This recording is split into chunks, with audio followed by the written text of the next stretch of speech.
Welcome back to the Full Chat Podcast. I'm your host, Eric Roberts, and today we are talking to Kate Edler, who just came back from Germany. How long ago? 3 weeks. It was really 3 weeks ago?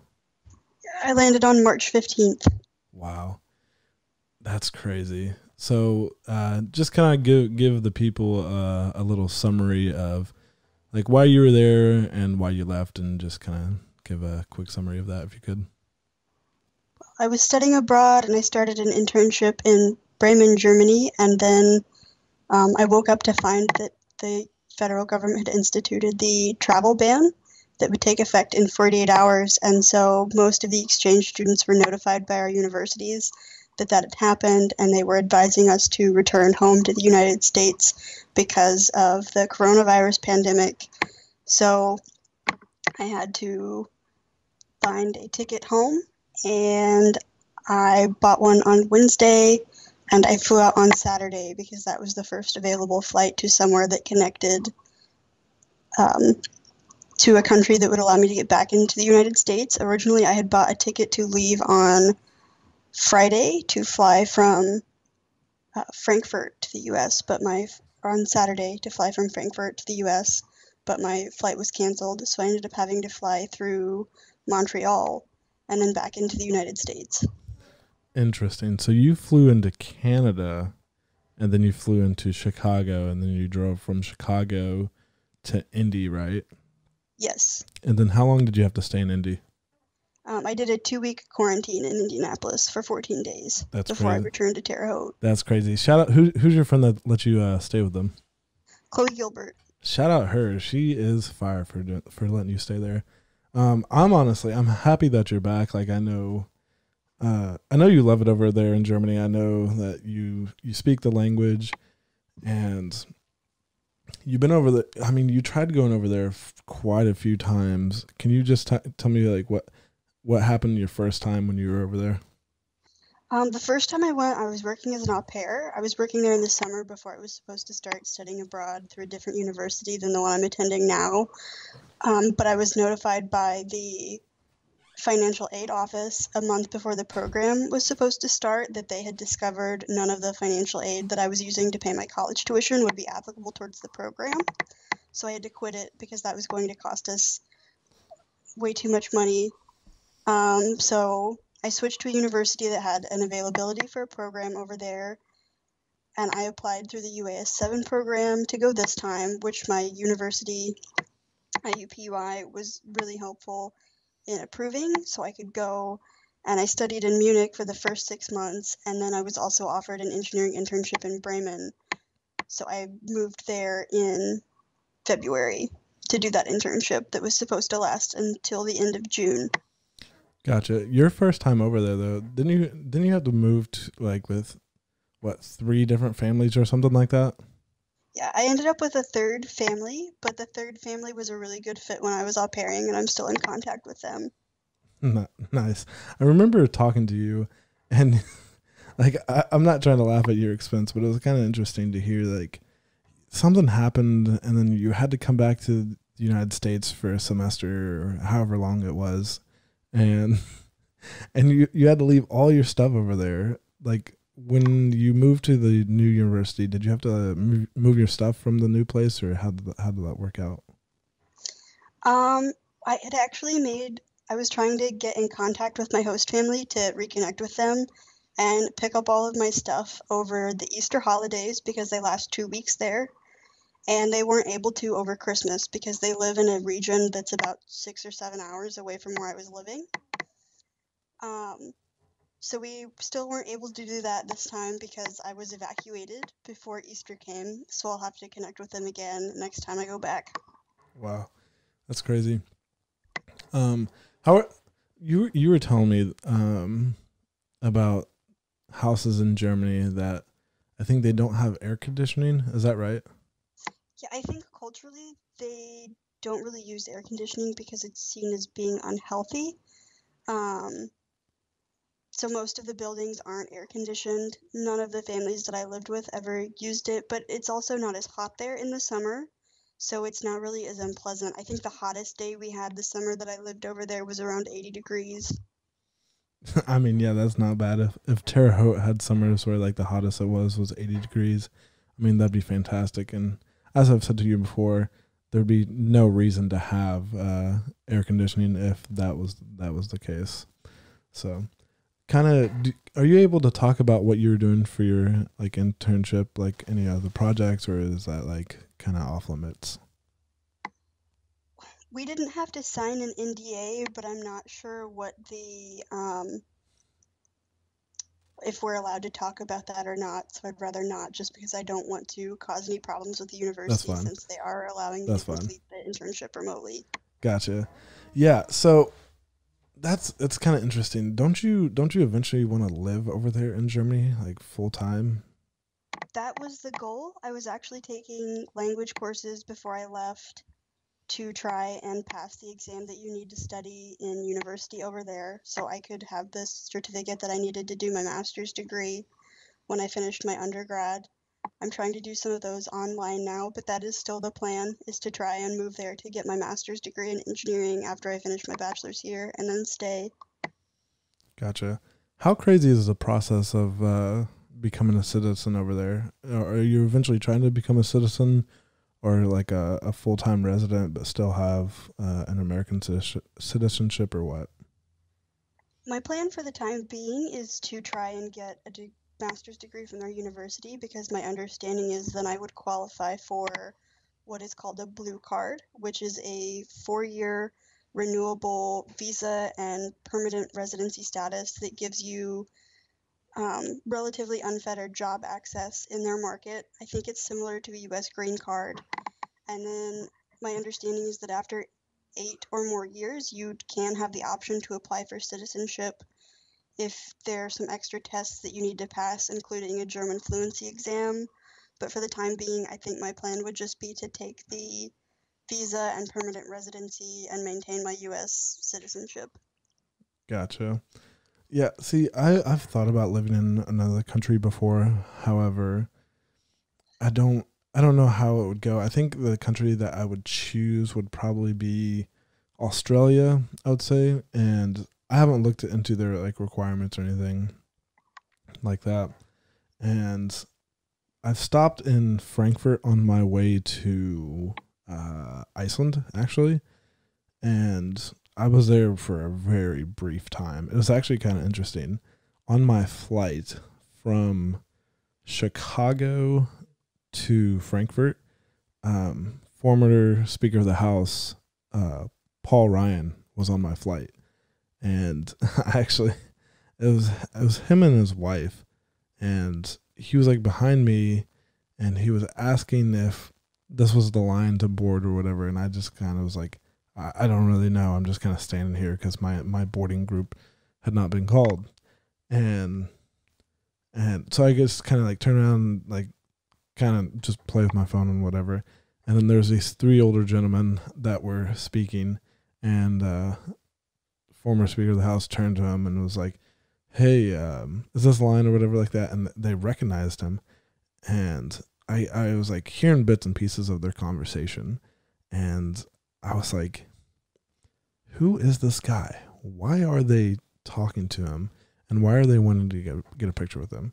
And they took a picture with him, and then Paul Ryan went to the front of the line or the back line, whatever it was, and I turned around and talked to the guys. I was like, "Hey, who was that guy?" Because I was like, "Man, who is that guy? I feel like I know who that is."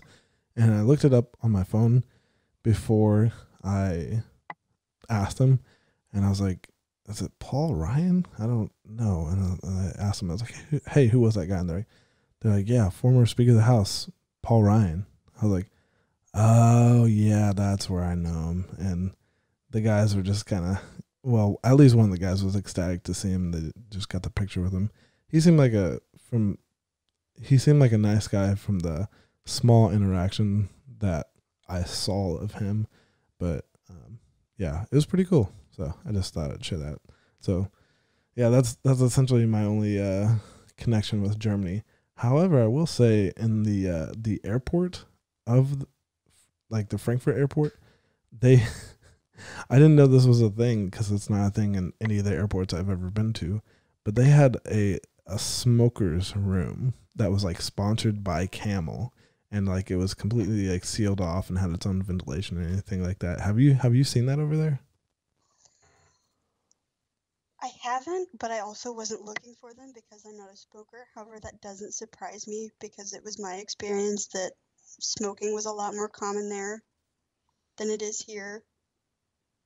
Yeah, and that was kind of my experience with Ireland as well.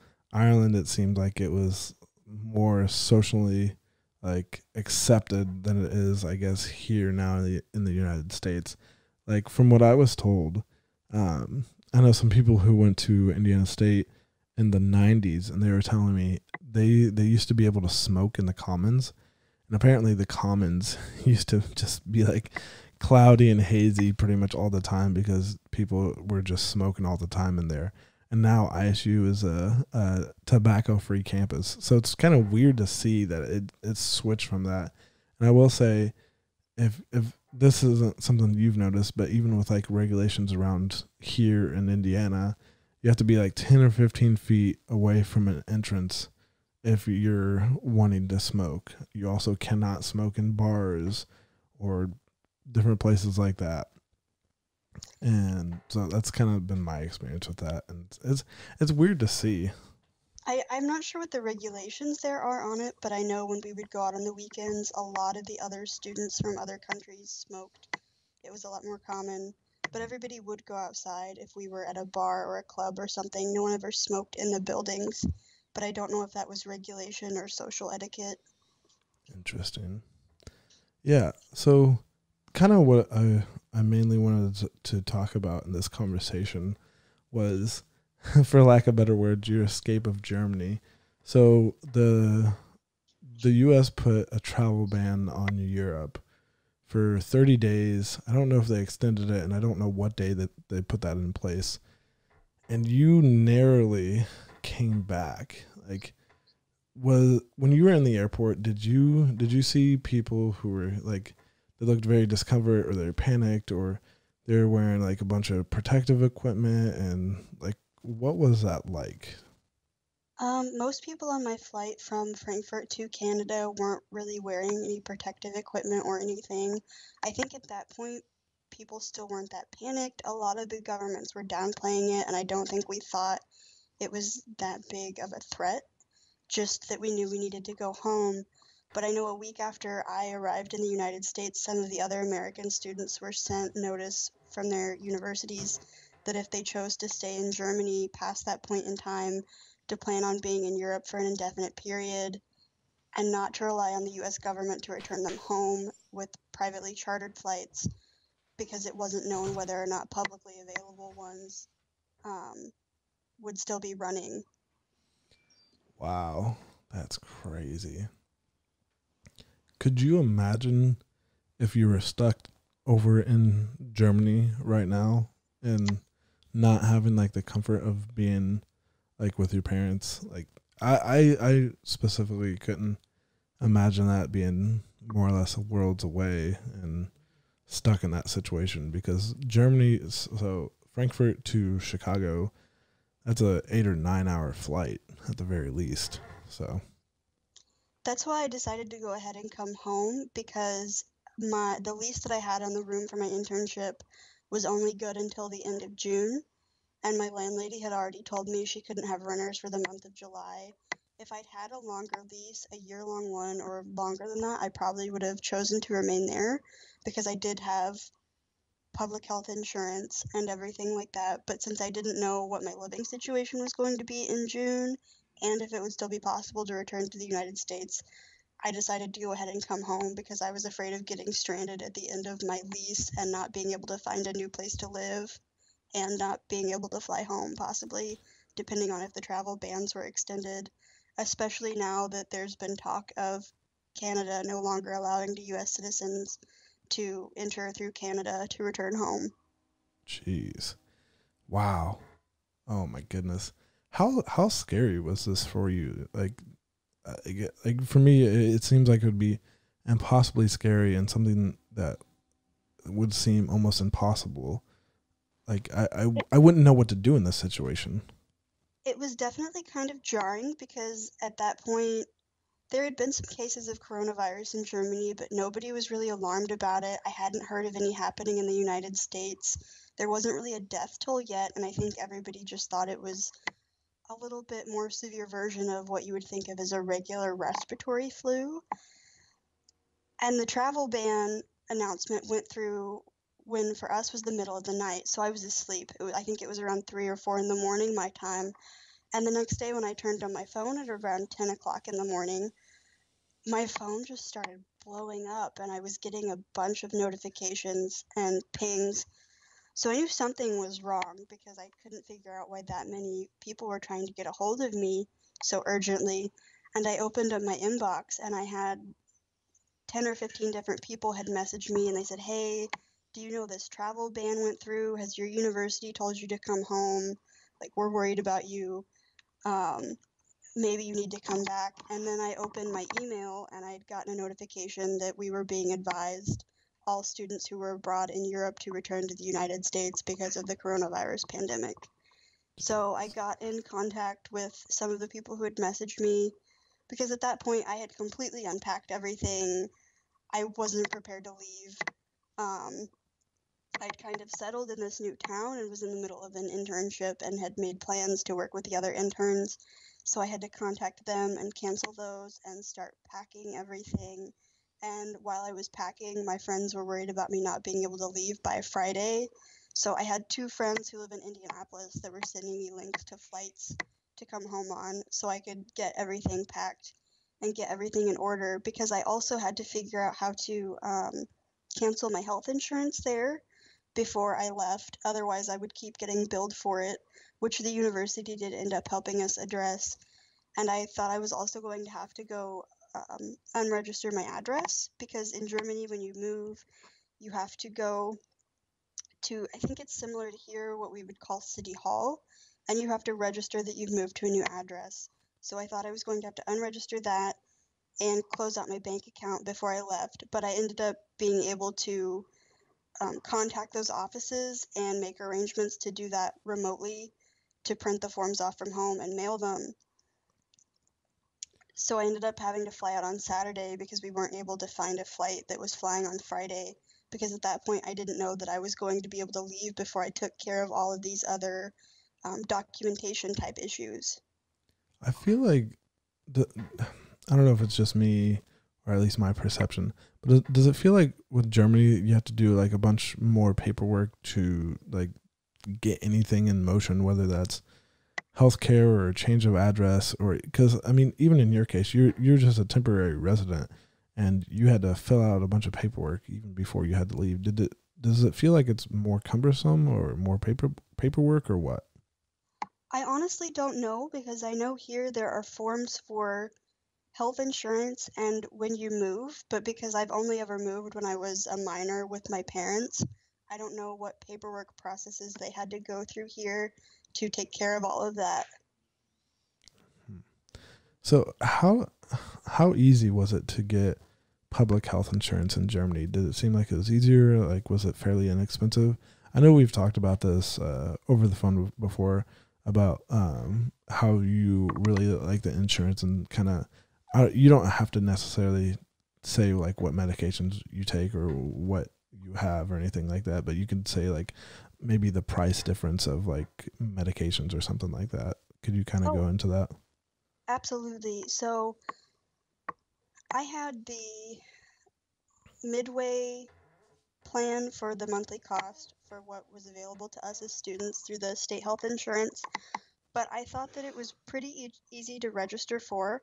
All I had to do was send them proof of my enrollment in the university to be able to qualify. Um, and then I think I also had to send them like a statement of guarantee to pay that my parents signed. And then I was enrolled.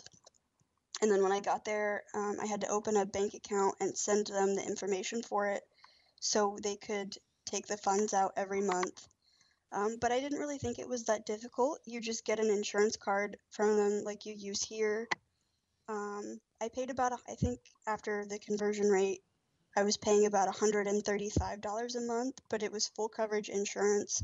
It was a lot less expensive than the insurance that I have here, but there was also an option available to the students that was only about, I think, $65 a month USD. I just chose the higher coverage one in case there was an emergency or in case of hospitalization or something. Gotcha. So you don't have to say what medication, but could you tell me like a price difference between like a medication that you would get here? Like, I think you told me one was like over $100 or something like that, or 500, or what was that? I have one medication here that when I first started taking it, it was $180 a month. I think now we only pay around $100, but there the same medication for a 3-month supply was about $7. I think it was €5. So Wow. it was a lot more affordable. And then another medication that I have that's over $100 a month here for a supply was also €5 for a 3-month supply, and it was for the exact same active ingredients. Wow. That's incredible. I mean, that could change so many people's lives to have some form of medication that they need that's affordable and reasonable and accessible like it is over there in Germany. That's wild. Could you kind of talk about maybe some of the like the culture aspects of Germany, some of the things that you like gave you culture shock? I'm not really a drinker, and so I think living in Bavaria with the beer culture was a little bit of a shock for me Yeah, for a while. sure. But another thing that I noticed is when my friends there would drink, I think a lot of times with American college party culture, people drink to get very inebriated, and there that's not the case. There was never a time where I went out with people and anyone was drinking that they were really inebriated. It was more very calm, understated social drinking. Gotcha. What's the drinking age over there? I think for beer it's 16, and I think for hard liquor you have to be 18. Um, but I'm not sure because I've never been carded there. That's surprising given how short you are. I'm just kidding.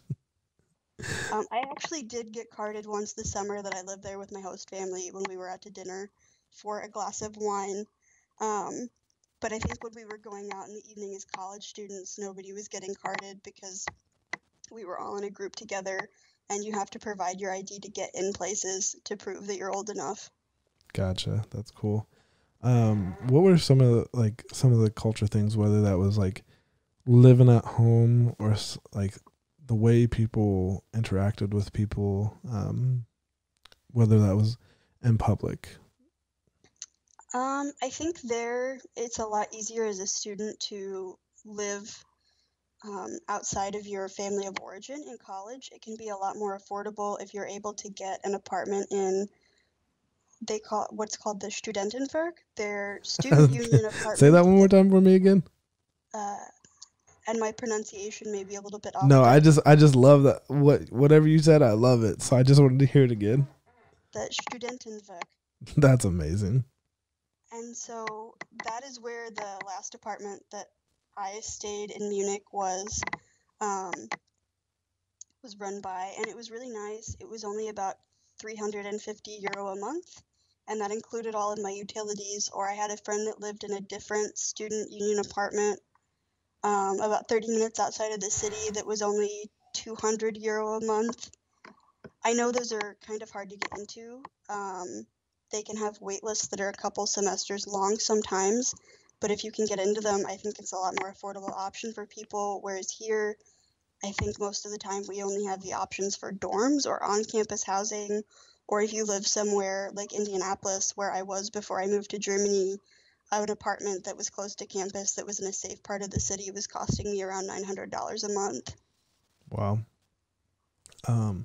So tell me, I know personally how the transportation is over there. Like, for example, I had a German teacher who told me, yeah, her mom never had a car, even though Germany is one of the biggest car makers in the world, but they have like high speed rail. They also have I don't know if it's subways, but they have I can't think what it's called. The trolleys that go through the streets and stuff like that. The How did you get around? I had a card that I bought for 195 euro that we could get with our student ID in Munich that was good for all public transportation for all hours of the day. So I just used the subway and the regional trains and the tram. I was a lot more comfortable doing that than I think I would have been driving anyway, and it's much more affordable. Yeah, I mean, how long was the card good for? 6 months. Yeah, I mean, 6 months, $195 for 6 months of transportation. I mean, in insurance alone, you could pay that in a couple months. I know my car insurance here is $750 every 6 months, so it was definitely a lot more affordable than just the insurance. Yeah, and that's not even calculating gas or repairs or anything like that. Yeah, it's definitely much more. I found living there to be much more affordable. Yeah. Um, and I also found that food, healthier food like vegetables and meat, I found to be a lot less expensive and higher quality than what I think is available here. Yeah, from what I heard, I had a Latin teacher, Mrs. Mann. I don't know if you know who she is or if you ever had her because you probably had German, if I'm not mistaken. Uh, she was telling me she's been over to Italy a few times. Also, shout out Italy. Hope you're doing well. If you're from Italy and you're listening to this, best to you. And yeah, hearts go out to you, Italy. Shout out. Anyway, so if they would go to the market more frequently, and also markets weren't really the size of like Walmart or even at the very least Kroger. They were, significantly smaller than that. You'd have corner markets and stuff like that, and that was kind of the same experience that I had, at least in the city of Sydney, Australia. There was not really big, huge markets like that. You essentially just got smaller markets, and because they're smaller markets, you're not going to have as many products, so you're going to get only essentially really the essentials with some like extra here and there to be unhealthy. And is that kind of the same in Germany, where you would go to the market like more frequently? So like here in the States, I don't how often does your mom go to like Walmart or whatever? It's probably like once a week maybe, or once every 2 weeks or something like that. Yeah, here for college, we usually go about once a week, or I would go once a week when I was living in Indy. But in Germany, partially because there was not as much room in the refrigerator, I would go every 2 or 3 days. But I did think the markets still had a lot of selection. I mean, there were a lot of choices for ice cream flavors or chocolate biscuits or nuts. There were choices for jerky flavors or snack foods like that. I didn't really feel was lacking at all. The markets were definitely smaller, but I never felt like I was missing anything. Gotcha. What was your favorite food that you had over there? Maybe like at a restaurant, or like a food that was prepared for you.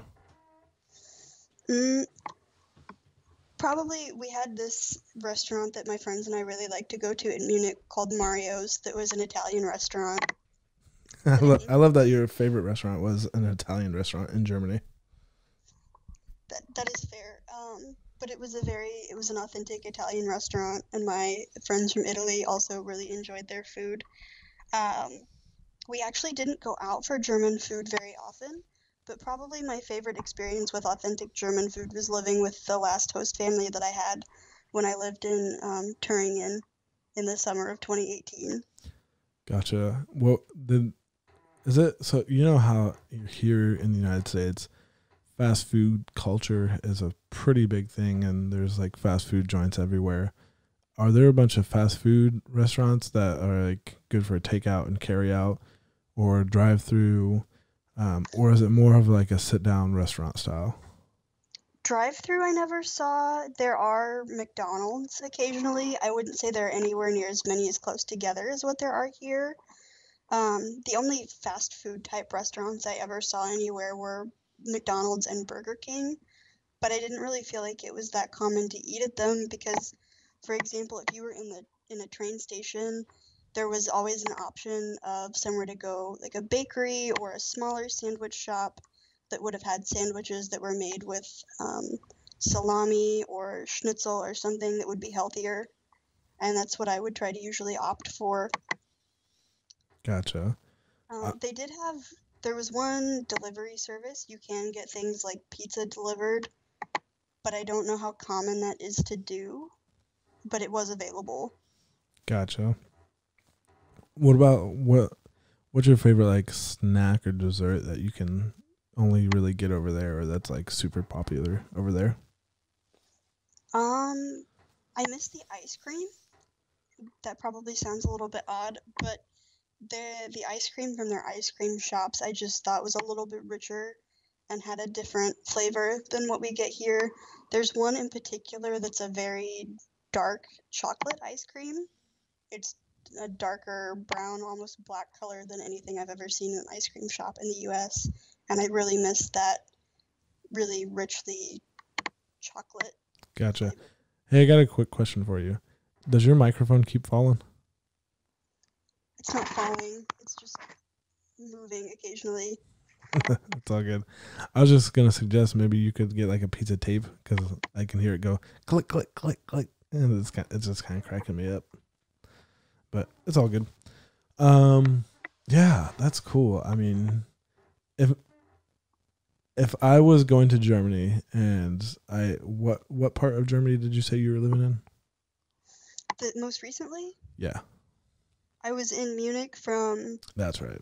mid-August to the end of February, and then I was in Bremen for 2 or 3 weeks before I had to leave. Gotcha. We'll go with Munich for this question. If there's like one place to see or you have one day in Munich, where are you going to go? And tell me like a place that you would eat at. I would definitely recommend seeing the English Garden. It's really pretty. Downtown Munich by Marienplatz. Some of the area around Königsplatz is very beautiful. Where to eat? I think where to eat would depend on if you wanted traditional German food. There are definitely the touristy places like Hofbrauhaus that I've been to is pretty good. That's probably where I would recommend. Gotcha. Yeah. See, I've always wanted to go to Germany, but I've never like have thought about like what specific part I would want to go to, whether that was Munich or I can't. Frankfurt, Cologne, Berlin. I feel like Berlin and Munich are probably the top two most visited places, if I'm not mistaken. Statistically, I'm not sure. I actually didn't make it to Berlin. That was one of my places on the list I wanted to go to over the summer when it was warmer outside. But I know that Munich is one of the more popular cities to try to live around in Germany. So I wouldn't be surprised if it's the most popular tourist destination. I'm sure because of Wiesenfest, it's probably the most popular around that time of year. Gotcha. Did you get a chance to go to Oktoberfest while you were there? Yeah, that's what it's in German, they call it Wiesenfest. Oh, okay, so you literally just said that. Gotcha. Yeah, they actually told us in Munich that's how they would know if people were tourists, is because we would call it Oktoberfest. I did go. I went with different groups of people 2 or 3 times, and it was really interesting, but not quite what I was expecting. They did have the beer tents, which I knew about and was ready for, but it was kind of like a giant carnival. Okay. It's like the Banks of the Wabash Festival. To a state fair? Okay, yeah. It was kind of like a state fair on steroids, but with beer tents. But with massive consumption of alcohol. Yes. That's awesome. And that's in Munich, right? Yes. Interesting. Were there any other types of festivals that you were able to go to? No, there were some festivals I was planning on trying to go to over the summer, but now I'm here, so I'll have to wait until I go back next time. When do you think you'll be able to go back? Probably when I finish my bachelor's degree here. And you have a year or two? 2 years left. Jeez. Are you having to complete classes for uh, your degree, I guess, over in Germany, or are you doing classes through IUPOI, or how's that working right now? From the university in Munich, I think my credit should have transferred back already. To do the internship, I actually had to take that semester off independently, which added some time to my degree, but I felt like it was worth the job experience to take the semester off. Interesting. Like I personally know some people who they're supposed to graduate like this spring or this summer or whatever, and because they have to do internships and they literally cannot complete their degree until they complete these internships, so they're gonna be pushed back a whole nother year for graduation. I also know some people in that boat. Luckily for me, I'm not in that um, situation right now. Yeah, I mean, because you're still able to do your internship just with any laptop and internet connection, right? Yes, I was very lucky. I spoke with the professor who was over my internship before I left, and he said that the university would work with me and the other interns to let us complete the work remotely because the the other interns I was working with were not from Germany. They were also from other countries, and they all messaged me a couple days after I left for the United States and told me that they had all also had to return to their home countries. That's crazy. What other countries were you able to visit while you were there? I know I saw some pictures that you had posted online. Did you go to Austria or Hungary or?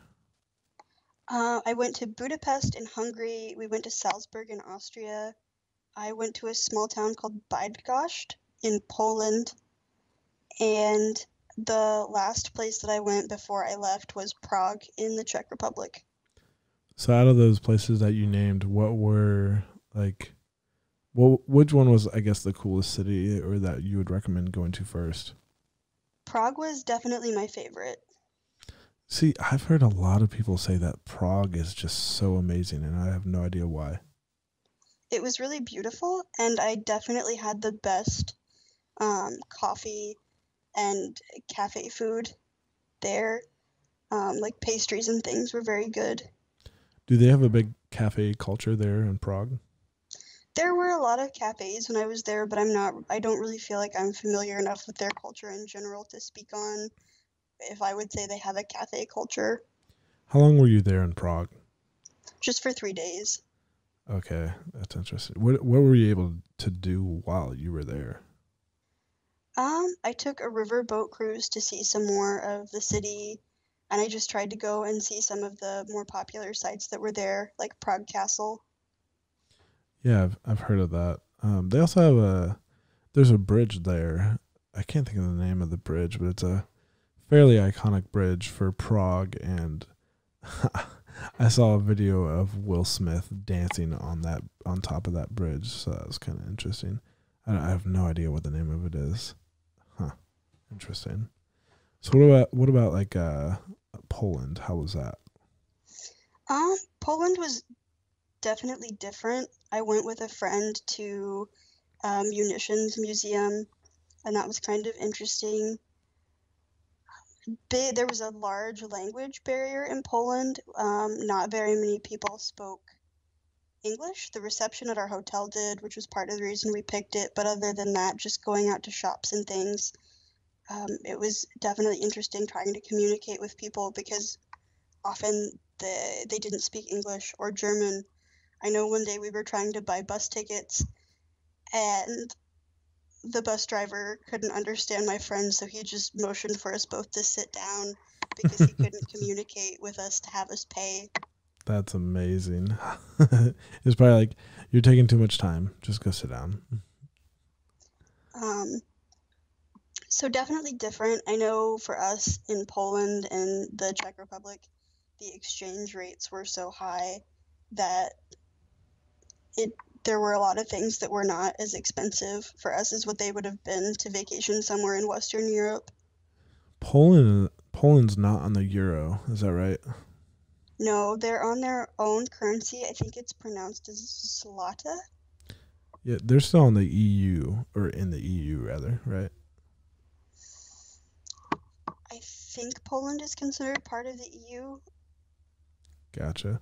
Yeah, I'm not really sure. I just know, like, I knew that they had their own currency, and I knew that they didn't use the euro and whatnot. So that's really cool. Um, yeah, I mean that's about all the questions I had. Do you have anything else you want to kind of talk about? Not that I can think of off of the top of my head. Awesome.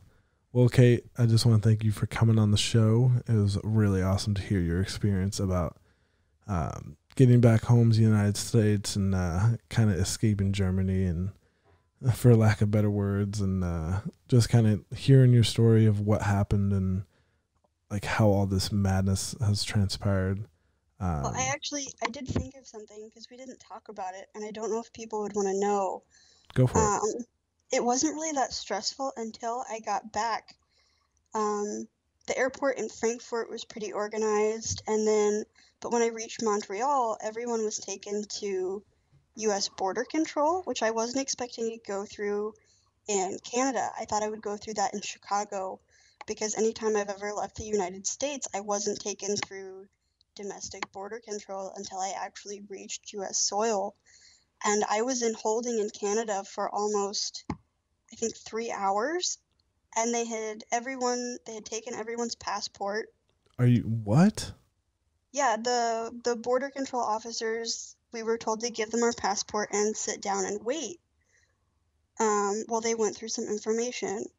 So I waited and waited, and we didn't really know what was going on. And finally, they called me up to the desk, and they said, well, we wanted to ask you where you've been traveling. And I said, well, I've been in Germany. And they asked me how I was feeling. And I said, well, I have a little bit of a cough and a sore throat, but I don't think I have a fever or anything. I feel pretty okay. I just want to know what's going on. And then they got kind of upset, and they told me to go sit back down, and they'd come back. So I went and I sat, and I waited. And finally, the border control personnel came back, the one that had my passport, and he said, well, I Googled the region you're coming from in Germany, and they have a lot of coronavirus infections. So we're going to have to screen you. It's all good. It's all good.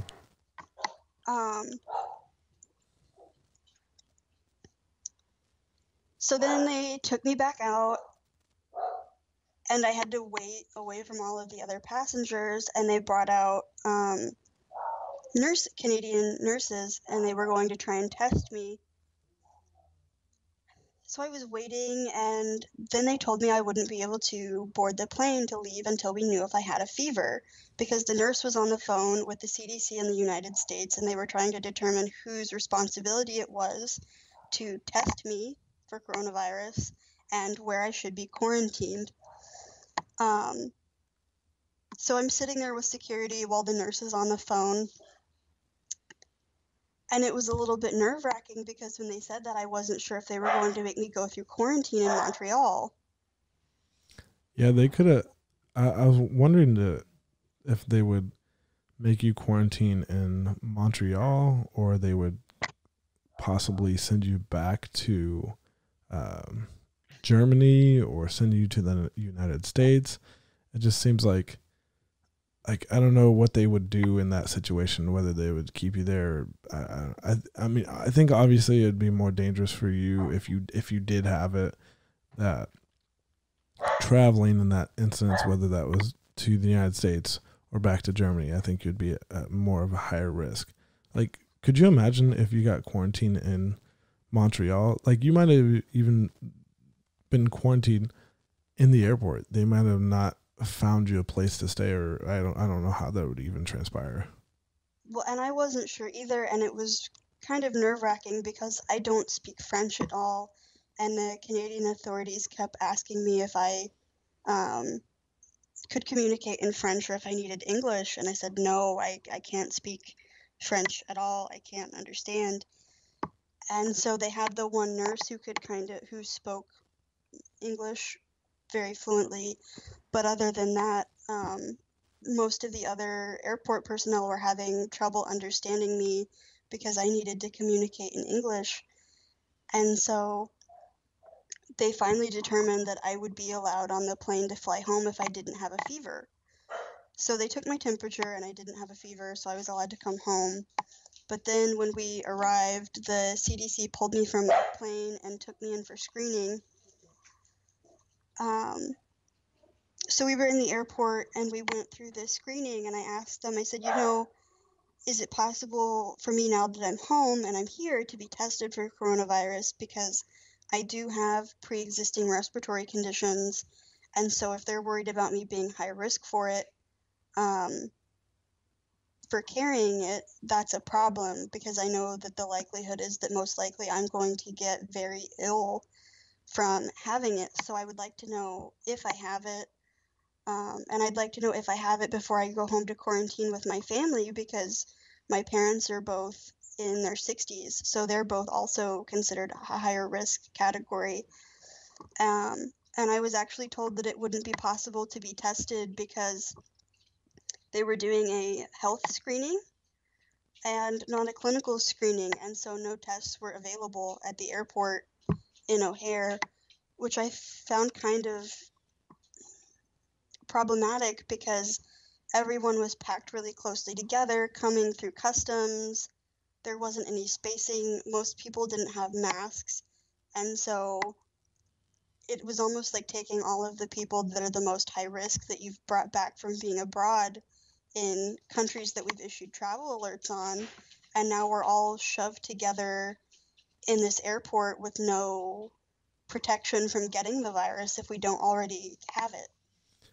Yeah, didn't you tell me when you came back to the airport that they had people in hazmat suits walking around, and that was the representatives from the CDC?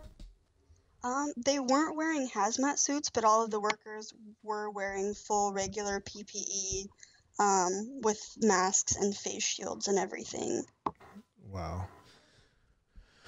I mean, so it's kind of wow. So yesterday, I ended up going to Deming Park, and it was interesting seeing people outside and seeing people who want to be active and who want to communicate to people. And I saw this group of, they looked like they were a part of like those those local union things. I don't know what they're called, but they were at a shelter, and there was probably about 10 people or so, and each person, they were practicing social distancing to a T, where like if you're trying to meet with people, then obviously you do it with 10 people or less and be 6 foot apart from the next person. And everyone was at their own table, 6 feet apart from each other.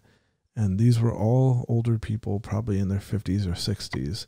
And it was interesting to see that, like, I was like, I never thought I would see the day where people cannot have, I guess, intimacy of a conversation, whether that's to be right next to each other, to hug each other, or to, give handshakes, or to high five each other, or fist bumps, or that social interaction that people just crave and desire, and the physical motion and the physical action that people need to have a healthy life. And it was just, it's alarming to me, or it's actually not necessarily alarming, but it's really cool to see how human beings need that conversation to stay sane. People need activity in their lives. They need all this stuff to happen. And with quarantine and isolation, it's really affecting people more so than people realize. I don't want to compare this necessarily to being put in like quarantine or being put in isolation like in prison. Like you always see those movies of prisoners who are put in isolation and then they're in there for a week and they look like they've near death just because the lack of space, the lack of physical activity, the lack of human interaction that they've had, and how that plays a part in someone's psyche and like how they're living their life. And it's really making people see how important those things are and how people desire this communication and how it's important. And I think through all this, it's going to be a good thing. I think for now, it's going to have to be a really big psychological adjustment that people are going to have to come to terms with. Like I know for me, this is going on the third week that I haven't really left the apartment that I was staying in Indy or now my parents' house to be able to go anywhere to try and keep from getting it. So the other night, some friends and I were playing a tabletop game together over a Discord server because it's not safe to meet up. And it's just kind of wondering, like, when is anybody going to be able to meet up in person to do things like that normally again? But I'm hoping when this is all over, maybe people will be more apt to really get together in person and value our social interactions, especially people our age, because I feel like there's a tendency to want to post everything that we're doing or put everything on a Snap story. And so people aren't really that engaged in the moment with the people that they're physically with at the time. And so I'm hoping that will lead to, especially our generation or the generation under us, maybe being more connected with the people that they're with and less connected with our devices when this is all over, because we won't be taking for granted anymore the ability to really spend time with people. Yeah, I will say though that how crazy is it though that from what you're saying, I completely understand and I completely agree that, you know, take a break from the phone or take a break from social media or Snapchat or whatever form of communication that you're using. But imagine this disease or this infection or this pandemic rather has spread, like say it happened in the 90s or whatever, the best, or even the 80s. We don't have the tools of a cell phone. We don't have necessarily the tools of email. We don't have the tools of like a camera and like this equipment that I'm using now, this microphone, this audio board, this laptop, this Skype call that we're having this over right now. It wouldn't happen. And I think it would be way worse. And you got to appreciate how these devices are keeping us connected in this time that where we can't physically connect to each other. It's crazy how that works. I absolutely do. For example, I have friends that I'm still in contact with almost daily over WhatsApp from Europe, and I know if this were even probably 10 years ago, I would have just had to have left them and not know if any of them are okay or what's going on, because there wouldn't be any way to contact them. And now I have the convenience of just being able to get on an app on my phone and message them internationally like a regular text message would be here.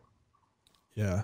I don't want to say this pandemic hit at a convenient time in Earth, but to be quite honest, with the technology that we've been given, it hit at the right time that I think that this technology will really get us through it, and also the technologies that we're using right now are going to get significantly better. So like for audiophiles or people who are doing podcasts, like Skype and Zoom are very critical to what they're trying to do and how they're trying to broadcast themselves. And the quality, so like right now I'm recording through my audio board. So my audio that's going to come out on this conversation is going to be a lot it's gonna be a lot clearer. It's gonna be better. But like I'm having the audio come from my laptop into the audio board, and so whenever they hear the audio, even someone who's not an audiophile will be able to hear, oh, that like this is a Skype call. This is what the audio sounds like at this moment in time because of the compression and how the internet is trying to get the audio from me to you. And to do that, to have like a consistent connection, they have to drop the quality. So with things like 5G and fiber internet, and if that was accessible to everyone like worldwide, then you're going to get higher quality that's lossless, that is essentially, the audio quality could be essentially like we're in the same room to each other, not like how you can kind of tell this is happening over the internet. You know what I'm saying? Yeah.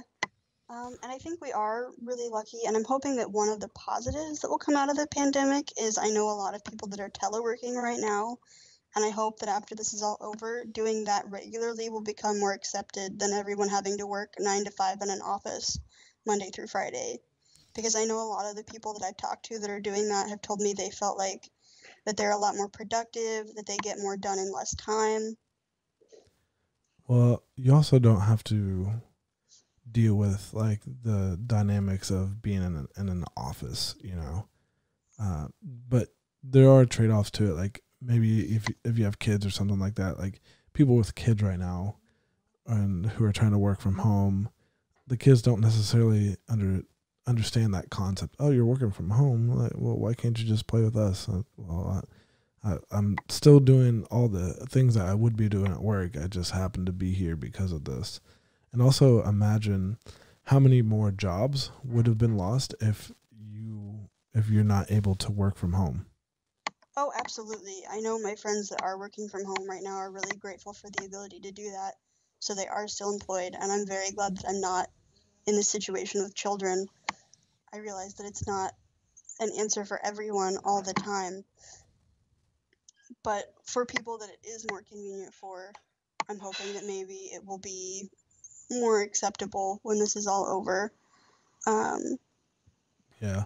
And Well, that's another thing that I'm hoping maybe as a society that will take more consideration for is availability of childcare when this is over, because I know that's been really hard on a lot of people with daycares having to close and there aren't any alternatives. Or I think people are realizing more how important our school systems and our teachers actually are. And I'm hoping maybe those are 100%. systems and professionals that will be more appreciated when this is over. Yeah. Obviously, a lot of bad has come from this, but I think a few major things are going to come from this. People are going to change the way they communicate, like completely. Like the new normal of whatever the new normal is going to be completely different than what we have known in the past.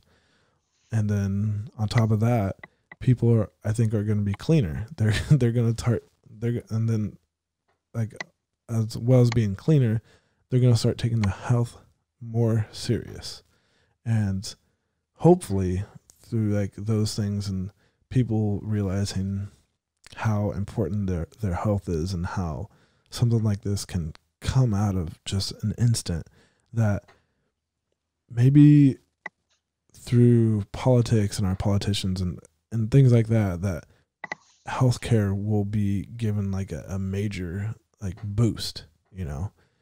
And also like businesses in this time, they're giving, I don't want to say they're giving out a bunch of free stuff, but they're giving a bunch of services and different things that are pretty much free of charge. So like Honest Abe Roofing, I guess I'll give them a shout out. But to people who are like first responders or emergency personnel or people who work in hospitals or nurses or doctors, they're having like a commercial that is if you can prove that you're like kind of like on the front lines of this, then they'll like do like free patchwork on your roofs and things like that. I've seen different like Kroger or Walmart, they have like only they have certain shopping hours for people who are like 55 or 60 years of age or plus, you know what I'm saying? And a lot of like, actually one of the services that I use to record the podcast on, they like, I just have the free subscription to that or whatever. And they're actually, they had a recording limit of 8 hours a month, and they took the recording limit off because this is how people are connecting to each other. This is how people are going to keep the sanity of like still being able to make their podcasts and put out the content for people to listen to. And like a bunch of features that maybe you'd have to pay for on different services, whether it's through podcasting or video services or whatever. A lot of those have been lifted because of like people still need to make content. So like ESPN, for example, a lot of their people that they have on staff, they're having to work from home, and they don't necessarily have the greatest setup from home.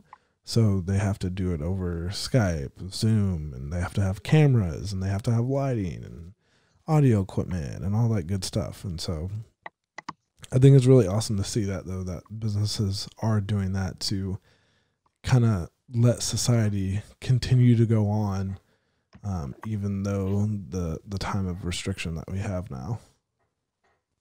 Yeah, and I think that's great. And I'm hoping that maybe our government and our people will come more around to the idea of having some kind of a universal healthcare system when this is all over, because I've read about people getting really large bills from being treated for coronavirus.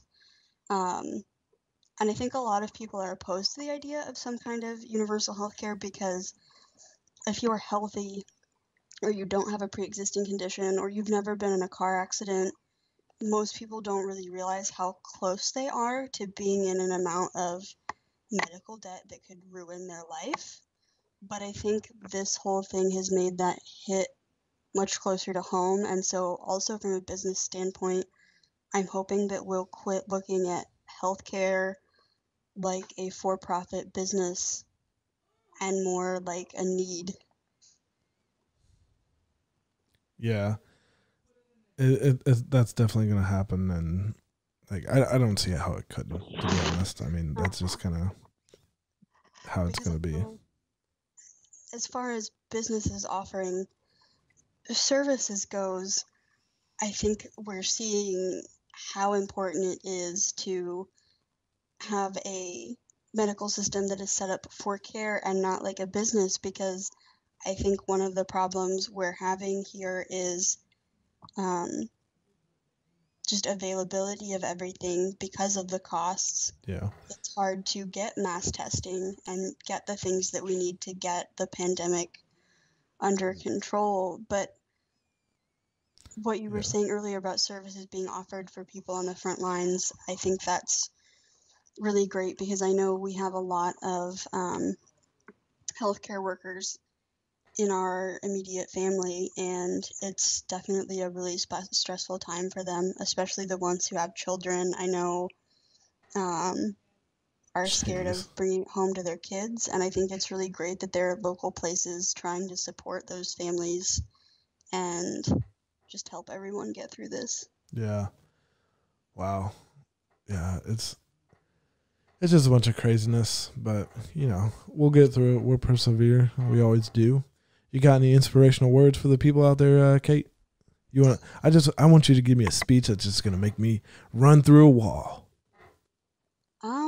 I think the best thing I could think to tell anyone who's struggling with the isolation or the lack of social interaction or just normalcy that we're having is to try to take things day by day. And when something like this is happening, I try to just always remind myself that it might be really hard right now, but as long as you can make it through that day, it is going to end eventually, and life is going to go back to normal, and everyone will be happy again. So just don't give up hope, because it's been a couple weeks of lockdown, or your state shelter-in-place order just got extended, and it feels like this is never going to get better, because eventually it will get better. We have the technology and we have the perseverance that it might not be for 18 months or 2 years or a little bit longer, but eventually we'll have a vaccine for this, like we have a vaccine for measles or meningitis, and this will all just seem like a really bad event that we can't imagine going through again, because we finally have it under control. Yeah. And that we will get there, even if it seems like today or tomorrow that's not going to happen.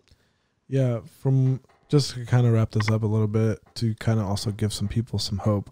I actually heard today from the Pat McAfee podcast that apparently University of Pittsburgh, I think it's University of Pittsburgh, I know it's Pittsburgh something, had they may have a cure for the coronavirus that they tested on mice or rats or whatever, and it seemed like it went through that and it was like good to go. Now they're going to do human trials, so there's hope out there, people. It's coming. Like, people around the world are working to like get this eradicated as fast as we possibly can.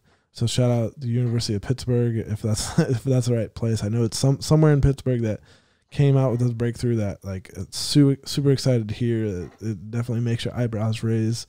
Yeah, that's great. So thank you, Kate, for coming on the show. Really appreciate it. You're super awesome. Love chatting to you about it. See, didn't I tell you this wasn't that bad? It's just like having a conversation. Yeah, it wasn't anything to be nervous about. Yeah, see, that's what I tell people. A podcast, it's just two people talking to each other. I mean, there's different types of podcasts. This one, I kind of like to have an interview podcast because I just really love talking to people, and this is allowing me to do this. So thank you, Kate. This is the Full Chat Podcast. I'm your host, Eric Roberts. You can follow Full Chat Podcast on Instagram and Twitter and the YouTube. And you can follow me, your host, at @the_Eric Roberts on Twitter and Instagram. Also like the Facebook page. You can hear us on all your favorite podcast platforms. Give us a like, give us a rating, anything you want to do of that sort. We would definitely appreciate that. And here is your outro music. Here we are.